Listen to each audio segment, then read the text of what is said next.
Eh bien salut à toutes et à tous, c'est The Sparrow Gamer pour une nouvelle vidéo. Eh bien aujourd'hui, je vais vous parler un peu des droits d'auteur et plus particulièrement des avertissements YouTube. Ce tutoriel pourrait aider comme les débutants comme les experts. Quand j'ai experts, c'est plutôt ceux qui sont sur YouTube depuis 1 an, 2 ans, voire même un peu plus. Et les débutants, je veux dire, peut-être pourquoi pas, quelques semaines, quelques jours ou quelques mois. Cela dit, il est toujours sympa de savoir. Alors, il faut savoir que je ne vais pas tout vous expliquer car je dois vous avouer, je ne connais pas tout envers les avertissements, mais j'en sais déjà pas mal pour savoir qu'il me reste environ un mois, je pense, pour que mon premier avertissement s'arrête. Et je voulais vous en parler pour justement pour que vous évitiez d'en avoir et que ça vous pénalise comme moi ça me pénalise. À savoir qu'aujourd'hui, je vais vous parler des droits d'auteur, donc l'avertissement envers les droits d'auteur. Donc, comme vous l'avez vu, je vous ai fait une belle présentation avec un bloc-notes. Il n'y a pas plus joli. Voilà. Alors, j'ai découpé ce petit tutoriel en 4 petites étapes. Y en aura-t-il une cinquième? Vous allez le voir vous-même. Je ne sais même pas s'il y en aura. Alors, tout d'abord, comment savoir si on a un avertissement envers les droits d'auteur? Eh bien, c'est très simple. Quand un avertissement vous est donné par YouTube, bien entendu, euh, eh bien, la prochaine visite que vous ferez sur YouTube, sur votre compte YouTube, vous aurez droit à une grosse page où il vous sera marqué que vous avez reçu un avertissement. Attention, ça peut parfois choquer, donc évitez de croire que voilà, c'est un virus ou ça. Non. Donc normalement, vous avez une grosse page avec un texte ou quelque chose écrit par YouTube, et ça vous dira que vous avez reçu un avertissement pour telle vidéo, et ils vous demanderont donc de la supprimer. Donc voilà, et vous recevrez également une notification de YouTube par email, donc l'email que vous avez donné à votre inscription, bien entendu, bien vous recevrez un email comme quoi vous avez reçu un avertissement. Dans ce tutoriel, je vais certainement employer le terme strike, donc qui est en fait le mot avertissement. Je sais pas si c'est avertissement en anglais, mais bon, ça s'utilise aussi comme strike. Donc, voilà, on a pris la première étape, comment savoir si on en a. Quel impact il a sur la chaîne? Alors, faut savoir que les avertissements envers les droits d'auteur, ça peut être très très pénalisant, et vous allez le voir tout de suite. Donc moi, je vais aller dans paramètres de la chaîne, là où je vais voir mes fonctionnalités, et vous y verrez que j'ai plein de fonctionnalités qui m'ont été enlevées suite à un avertissement aux droits d'auteur. Alors c'est très simple. Pour ceux qui veulent connaître mon cas, moi j'ai fait l'erreur de mettre une vidéo contenant un crack d'un logiciel.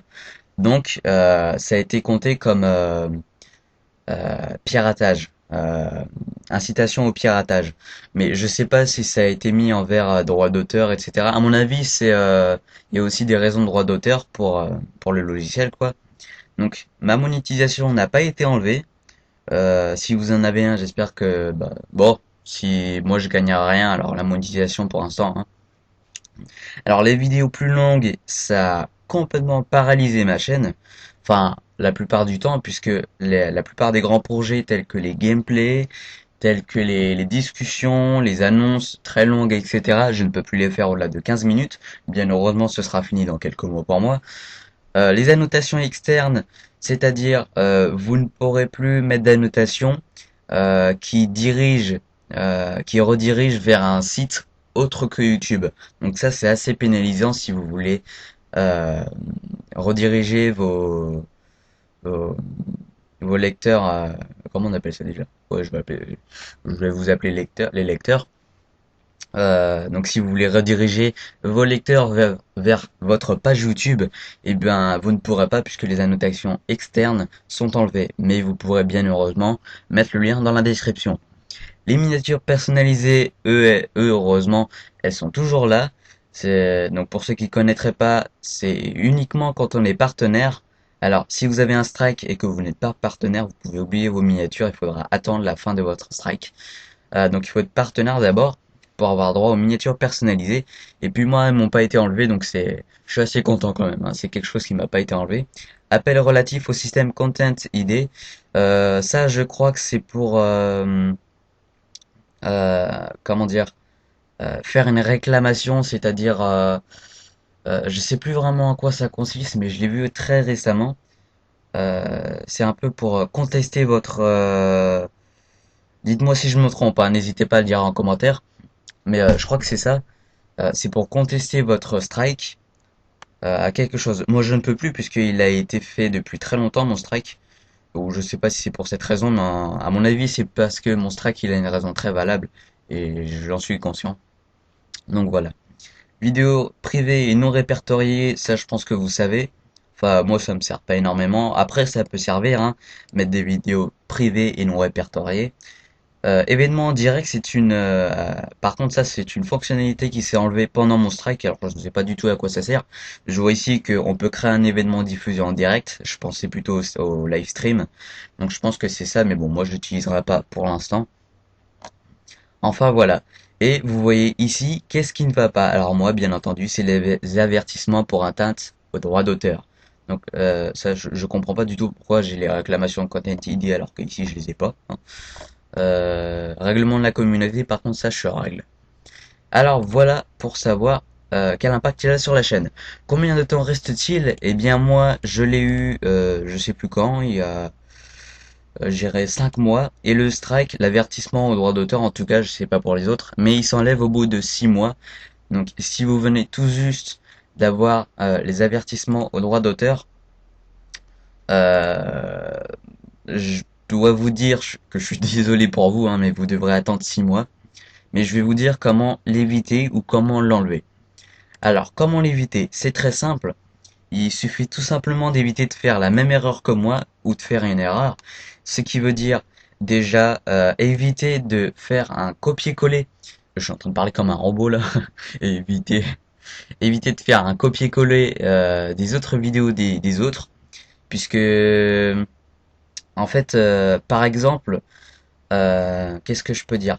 Si vous copiez une vidéo d'une personne, imaginons, allez, qu'est-ce que je peux prendre?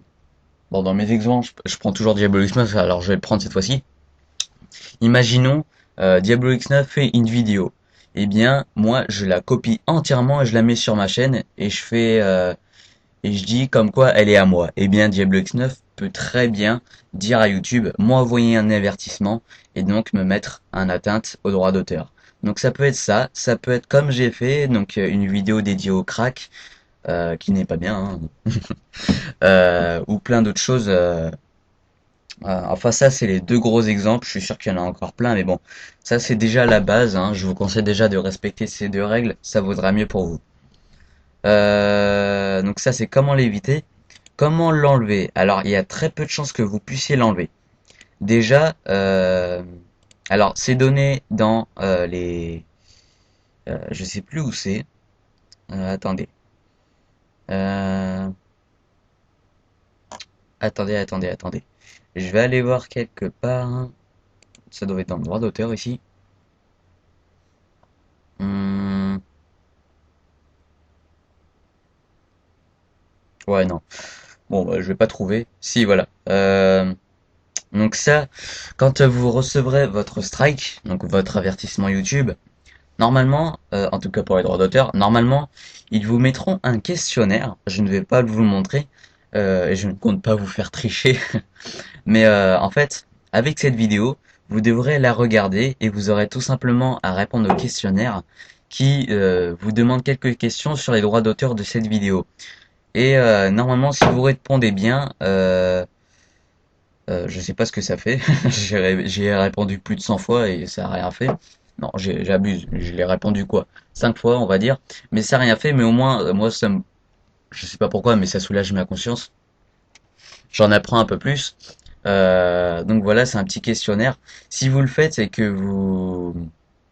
euh, et que vous réussissez, ça ne change rien. Enfin, à mon avis, enfin je crois, pour ceux qui ont déjà réussi à enlever un strike avec ça, bah je vous demande comment.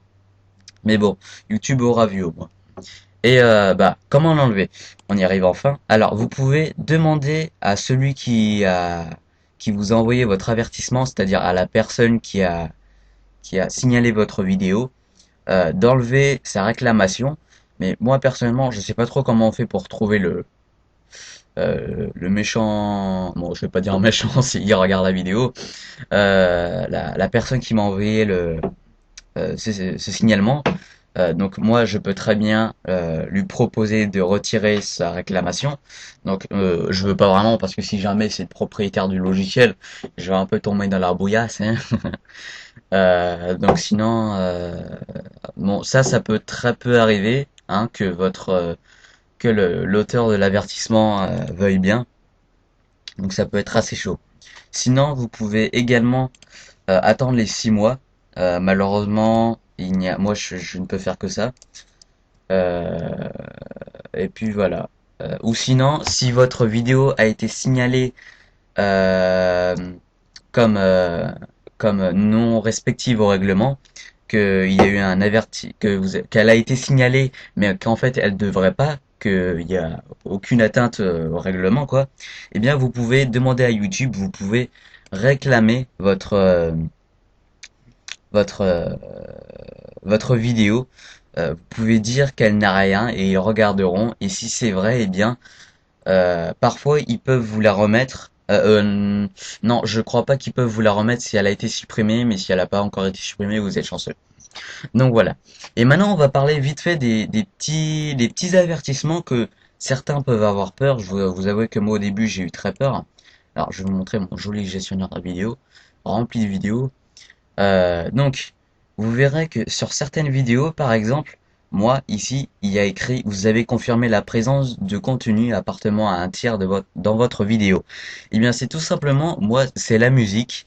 Alors, certains peuvent avoir ce problème. Rassurez-vous, c'est pas un trop gros problème. Alors, vous irez sur cette page, hein, et ici, la vidéo démarrera là où la musique ou la chose qui ne va pas a été commencée. Donc moi pour l'instant c'est une musique, elle a été commencée à ce moment-là et donc bah, j'ai dû répondre à quelque chose. Donc il semble que votre vidéo contienne de la musique appartenant à un tiers, donc à quelqu'un d'autre et pas à moi. Donc là vous avez les informations, à quel moment elle débute, son titre, etc. Donc vous pouvez bien entendu contester. Alors il faut savoir que si vous contestez, vous avez vous devez avoir de bonnes intentions et pas vouloir doubler YouTube. Parce que, à savoir que si vous contestez, vous devez vraiment avoir une raison juste. Du style, moi, là, c'est la musique. Eh bien, si je conteste, il faut vraiment que je prouve que c'est ma musique et pas qu'elle soit à quelqu'un d'autre. Malheureusement, dans mon cas là, je ne peux pas prouver puisque elle n'est pas du tout à moi. Par contre, si elle est à vous et que vous avez des preuves que vous pouvez le prouver, eh bien, c'est très simple. Vous pouvez contester. Alors, j'ai un peu peur de faire ce que je vais faire là. Voilà. Donc, vous avez plusieurs options. Vous les verrez par vous-même. Et après, vous ferez continuer. Bon, moi, je ne vais pas le faire au risque de me recevoir cette fois-ci par un avertissement, mais une grosse claque. J'ai un peu peur. J'ai un peu peur. J'ai un peu peur. Donc, voilà. Bah, Lille, on tutoie, dis donc. Bah donc voilà, bah je pense que c'est tout un peu sur les avertissements, ça en aura aidé certains, j'espère, ça en aura rassuré d'autres et malheureusement ça en aura fait pleurer d'autres, hein. Je suis désolé si vous avez reçu un avertissement. Moi je suis content, il se termine dans 2 ou 3 mois, je pourrais, non pas 3 mois quand même, j'espère pas, mais bon, je pourrais enfin recommencer recommencer mes fameux let's play sur Happy Wheels, etc. Donc voilà. Bah, c'était une petite vidéo, non, pas une petite vidéo, c'était une vidéo, un petit tutoriel, rien que pour vous expliquer ça. Donc j'espère que ça aura servi aux débutants comme aux experts qui ne savaient pas grand-chose sur ce sujet. Donc abonnez-vous si vous avez aimé, mettez un petit pouce vert si vous avez aimé, mettez un petit commentaire pour dire ce que vous en avez pensé ou si vous avez une question. Si vous voulez me contacter, mon Skype est dans la description. Et surtout, portez-vous bien. Allez, ciao les amis.